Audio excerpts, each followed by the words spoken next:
So that shiny new game just came out, Kingdom Come Deliverance 2, and you want to know if it's worth your time, right? Well, let's take a look at the game first and first impressions. Keep in mind this is not a full review, this is a quick look at the game. I played the game for about 5 hours, so I'll show some footage of the game while describing it and giving a few thoughts on it. The game begins saying that a king was taken by his brother, who was another king, and now the land is in chaos. There's then a scene of soldiers, and you'll get to play a little bit during this as well. After that battle, it'll cut to a few weeks earlier, and now you can see Henry, the main character from the previous game. Henry is a bodyguard to a nobleman named Sir Hans Capon, and they're riding to deliver a message to Sir Otto, who is a baron, I believe. However, they're stopped by soldiers on the way, and those soldiers are from where they're going. Here you can make a decision while talking, and you can choose a playstyle: soldier, advisor, or scout. It seems to be only a small start in that direction though, and I think you'll be able to pretty much do whatever you want regardless of your choice here. I went with advisor to try and begin the makings of me being able to talk my way out of anything, hopefully,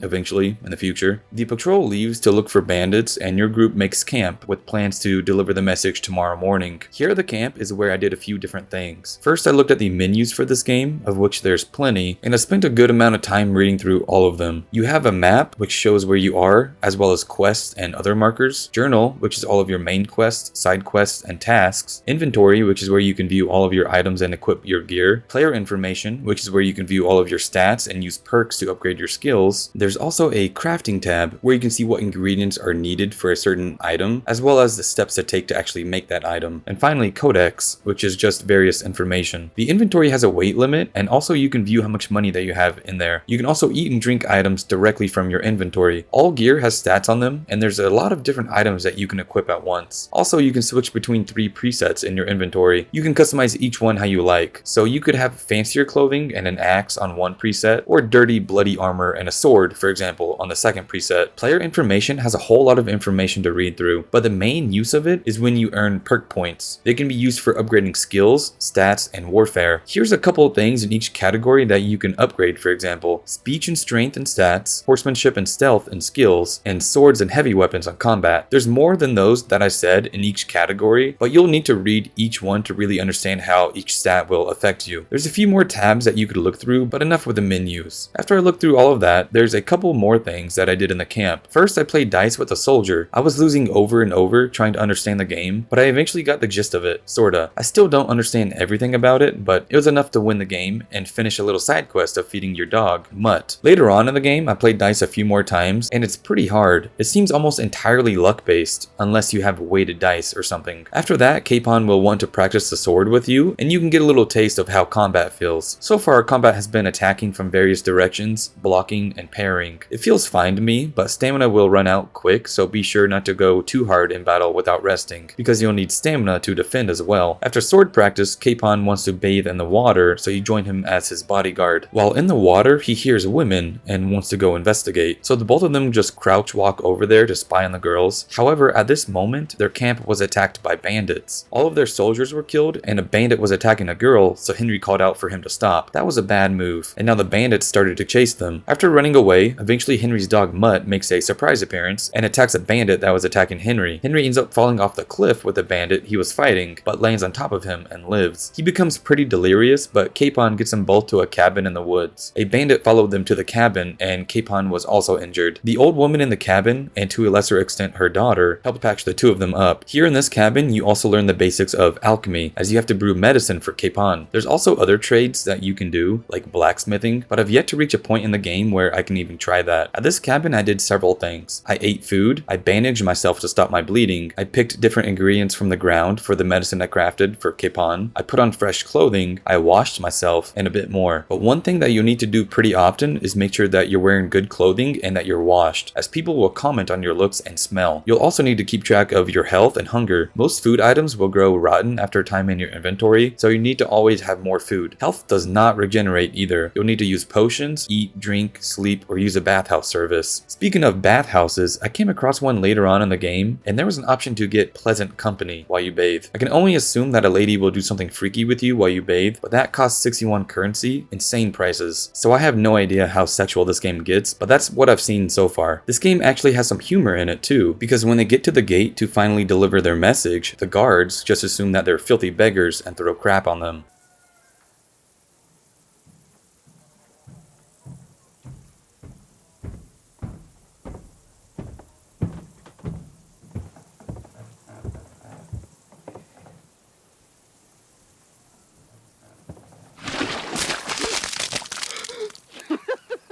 fucking shit! Fuck! You fucking cunts! Do you know who I am? No, we fucking don't! I am Sir Hans Capon of Perkstein, heir to Ratai!